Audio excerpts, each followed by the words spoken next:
Hi, everyone. My name is Anita, and this is 5 Minute Travel.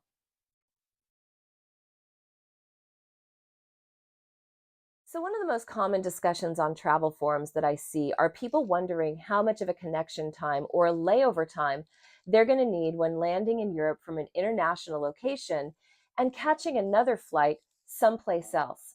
So, that's what I'm going to discuss today. And there are a number of different factors that you need to consider when choosing a layover at any airport in Europe.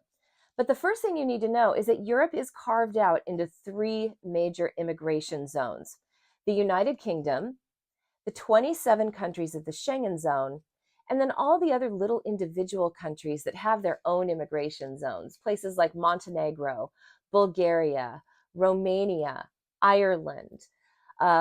Cyprus is another one. So there are some countries that are their own immigration zones, but for the most part, it's divided up into the United Kingdom and the 27 countries of the Schengen zone. And once you're in that zone, whichever zone it is, there aren't any border controls. So it makes traveling in Europe now really, really much easier than it ever has been before.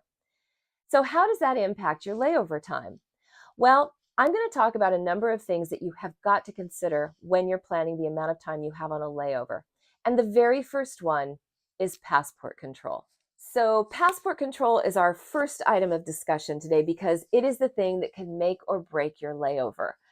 Most of the time, when you get to the immigration hall, you'll get through passport control in 20 minutes to 60 minutes. Now, on the outside edges of that, there might not be anybody else in there, and you whiz through passport control in just a couple of minutes. There could be other times, though, when you end up with 4 or 5 planes landing all at once and just a few immigration control officers on duty. I've had it take up to 2.5 hours, and that's not uncommon, especially during the high season of travel. But you really should plan on average of at least 20 minutes to an hour just to get through the immigration lines. But you should anticipate also that it could take longer than that just to get through those lines. So, the second thing I'm going to talk about is security. Now, security is a reality in so many places, but at airports, it is becoming even more so of an issue. And sometimes you're going to have to go through security just once. If you're going through on the same airline, it's usually not an issue. But if you're going to catch another airline, then often you're going to have to go through security, not only in the terminal you arrive at, but also at the terminal that you're going to catch your second flight. So anticipate at least 15 to 30 minutes to get through security each time, depending on how many security checks you're going to need to go through. Number three has to do with the transportation systems in the airport. And sometimes there are a number of things that can happen.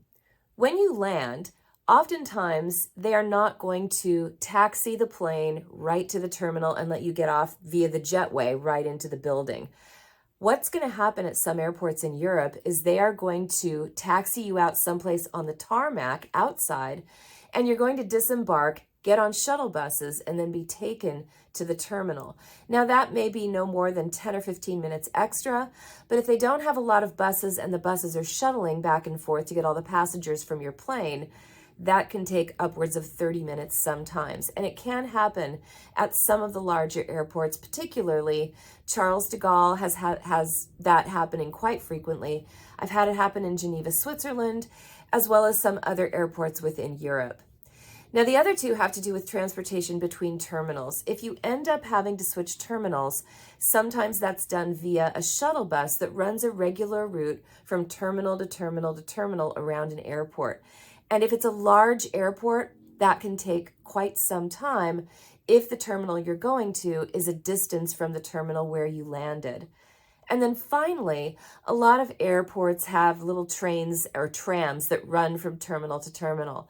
Now, those tend to be very quick and efficient, and as long as they come frequently enough, they rarely will add more than 10 or 15 minutes onto your layover time. Now, factor number four is something that a lot of people don't think about, and that is this. When an airline posts a departure time, That doesn't mean that you can get on that plane anytime up to that departure time. A lot of people think they can go running through the airport on their 40-minute layover and they're going to come screaming into the gate and they're going to just get on that plane just in the nick of time. That's not going to happen in Europe. In Europe, they close the gate, they close those doors 20 to 30 minutes before departure time. And if that has happened and you come screaming into the gate, you're not getting on that plane. So make sure to factor that buffer in. If you're not there 20 to 30 minutes before the stated departure time, you're going to miss your flight. So something else to think about is this, and I'm going to just quickly kind of diverge from layover time and talk about your luggage. If you have a super short layover time, say you are going to try to make that connecting flight in 50 minutes, you're confident, you're pretty sure it's going to work, you've thought about it, you've considered all the factors, and you think you can make it, well, you might be able to make it, but your luggage might not make it. Remember, they have to take your luggage off the plane, sort it through their crazy machinery in the airport that gets it to the right place, and then physically load it onto your connecting flight. If you have a super short layover, you might make it, you might get lucky, but your bags might not. The only time my bags have ever been lost or delayed is when I have a layover of 90 minutes or less. So consider, are you going to have checked bags? If so, is that layover time going to be sufficient to get your bags from one flight to the next flight? Now, if you have carry-on luggage, that's not so much of a factor. But if you have checked bags, you really do need to think about that if you want your luggage to arrive along with you. So something else to think about is related to coming out of the pandemic. Now, I'm filming this in the spring of 2023. And it really does feel like we're coming out of this time when things have just been very dysfunctional with travel, especially air travel. And honestly, I don't think things are solved yet.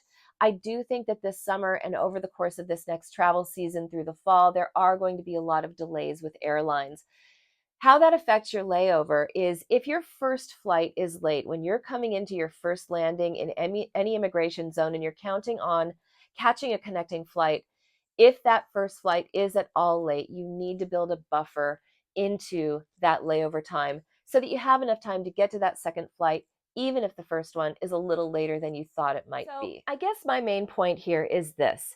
Think about all these factors when you are considering the length of a layover that you want.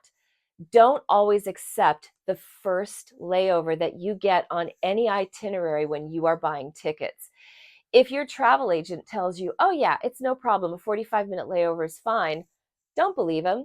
If the airline gives you an itinerary online, if you're buying your tickets that way, and it gives you a 45-minute layover, don't believe them.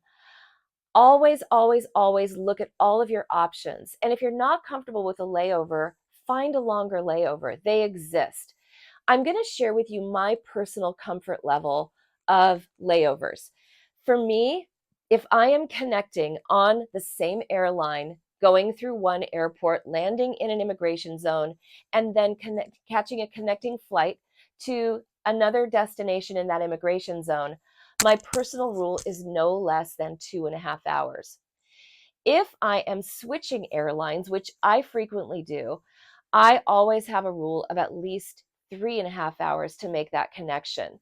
When I have longer layovers like that I have built into my schedule, I have never missed a flight.